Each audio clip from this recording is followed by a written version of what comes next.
Ellarigu namaskara. I hope you all are doing good. Welcome back to the Little Things.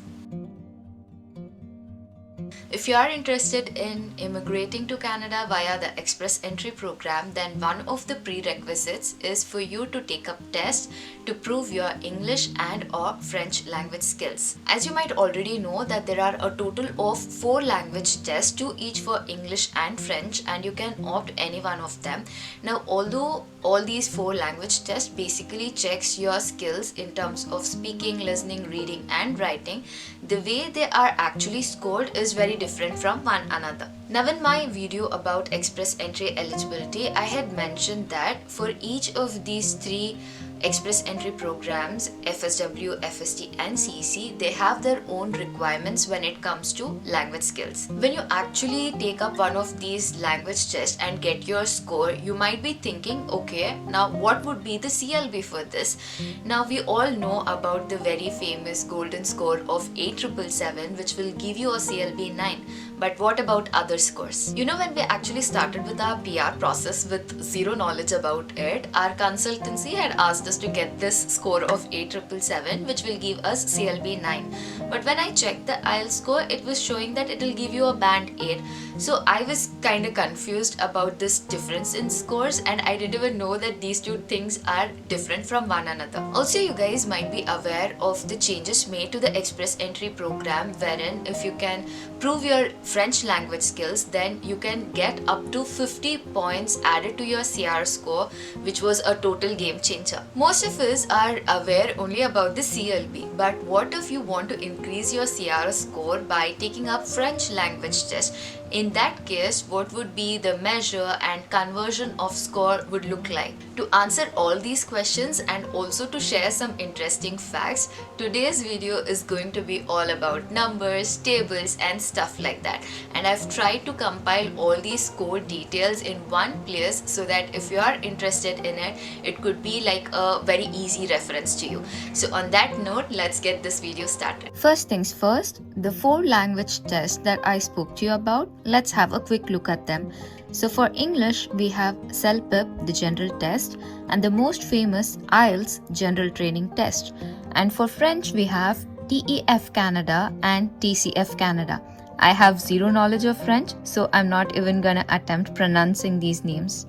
Okay, so now let's say that you took up either one or two of these language tests and you have got your score. How will you determine what will be your CLB? And even before that, what exactly is this CLB, and is that it, or there's something that we are missing out on?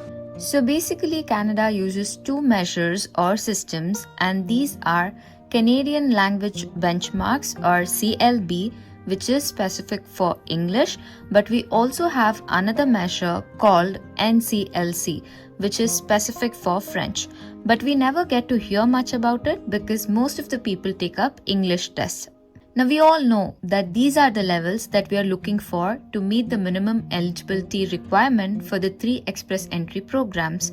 But now, let's have a look at how much score would you actually need to get these or higher CLB or NCLC. What you'll be seeing is a series of tables wherein I have tabulated scores for each of the listening, reading, writing and speaking tests for all the 4 applicable language tests. And this will be provided for each of the 3 Express Entry programs. I guess it is pretty much self-explanatory, and maybe you can take a screenshot of the tables that you are interested in and have it as your reference. First, we have the FST program, and these are the test scores and the corresponding CLB and NCLC levels that you might get.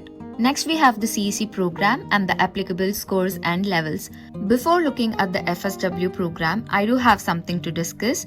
Do you guys remember in how to check eligibility for Express Entry video, I had spoken about the 6 selection factors and the points awarded to each one of them, and how for FSW program you need to score 67 points to be eligible. So in that we had seen that language skills gets the maximum of 28 points. So if you're interested to know how exactly that is calculated, then please have a look at this table.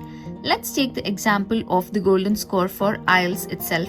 So for a score of 8,777 or above, you will get 6 points per component, which will give you a score of 24. If in case you're willing to take a second language test, let's say TEF Canada, and manage to score NCLC level of 5 and above, then you will get 4 points.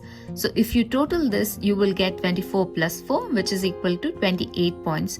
So I have provided you with the list of each language test and how much points you can get when it is your first language and also when it is your second language, just in case if you're interested to know. There's one last but very interesting thing that I wanted to share with you guys, which I've hardly seen anybody talking about. Now we all know that when it comes to these language tests, that there are 4 test components: speaking, listening, reading and writing, and we have to prove our capabilities in all these test components in order to get a good score and be eligible for the express entry program. Now I used to always wonder, what about people who cannot actually take up any of these test components, maybe because of their physical or mental disabilities? Does this mean that these people can actually not immigrate to Canada? But that's not the case. When I was actually doing more research into this out of curiosity, I came across this very interesting tool called the CRS Language Calculator. So this tool is specifically for those people who cannot complete one or more components of the language test due to their disability. It's pretty simple to use. All you have to do is select the test which you took and provide the scores for each of the test components that you could attend. And let's say I couldn't take writing test, for which I will select not tested and click on calculate average. What you'll see is that they will calculate and provide you with test scores for each of the test component, which you can then use in your express entry profile and PR application.